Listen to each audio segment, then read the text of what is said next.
Hello friends, welcome back to media talks. நான் உங்கள் Mounika. So Kaveri, இது உங்களுக்கே கொஞ்சம் ஓவராக தெரியல அப்படிங்கிற மாதிரி தான் இருந்துச்சு. நம்ம காவேரியோட அந்த ஒரு வீடியோ பார்க்கும்போது ஒரு க்யூட்டான ஒரு வீடியோ தான் ஷேர் பண்ணியிருந்தாங்க.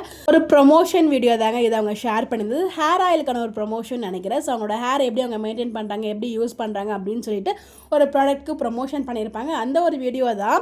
அதில் என்ன ஒரு வார்த்தை சொல்லியிருப்பாங்கன்னா, எனக்கு எப்படி கொஞ்சோண்டு லவ் கொடுக்குறீங்களோ அதே மாதிரி என்னோட ஹேருக்கு கொஞ்சோண்டு லவ் கொடுங்க. உங்களுக்கு கொஞ்சோண்டு லவ்வாக காவேரி கொடுத்துட்ருக்கோம் நாங்கள் எல்பி.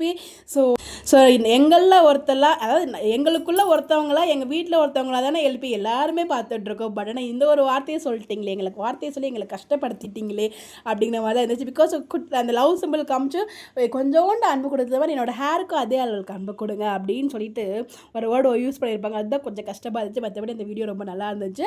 அது ஜஸ்ட் ஒரு ஃபண்ணுக்காக கூட அவங்க ஷேர் பண்ணிக்கலாம். அவங்களுக்கே தெரியும் அவங்க மேலே எவ்வளோ அன்பு வச்சிருக்கோம் அப்படின்னு சொல்லிட்டு. ஏன்னா எவ்ரி கமெண்ட்ஸ் எல்லாத்தையுமே நம்ம கொடுக்குற எல்லாத்தையுமே அவங்க பார்க்குறாங்க அப்படிங்கிறப்போ ஸோ நமக்கு எந்தளவுக்கு ரெஸ்பெக்ட் கொடுக்குறாங்க அப்படிங்கிறது நமக்கு தெரியும். ஸோ அதனால் வந்து பார்த்திங்கன்னா அது ஜஸ்ட் ஃபார் வீடியோக்காக தான் சொல்லியிருக்காங்க. ஸோ அவங்க வந்து ஹேர் ஆயில் அண்ட் ஹேர் ஷாம்புக்கும் கண்டிஷனருக்கும் வந்து பார்த்திங்கன்னா அவங்க வந்து ப்ரொமோஷன் வந்து பண்ணியிருந்தாங்க. ஸோ அந்த வீடியோலேருந்து ஒரு சில வீடியோவை உங்களுக்கு ஷேர் பண்ண, ஒரு சில பிக்ஸ் மட்டும் ஷேர் பண்ணியிருக்கேன். செக் பண்ணி பாருங்கள். Bye bye.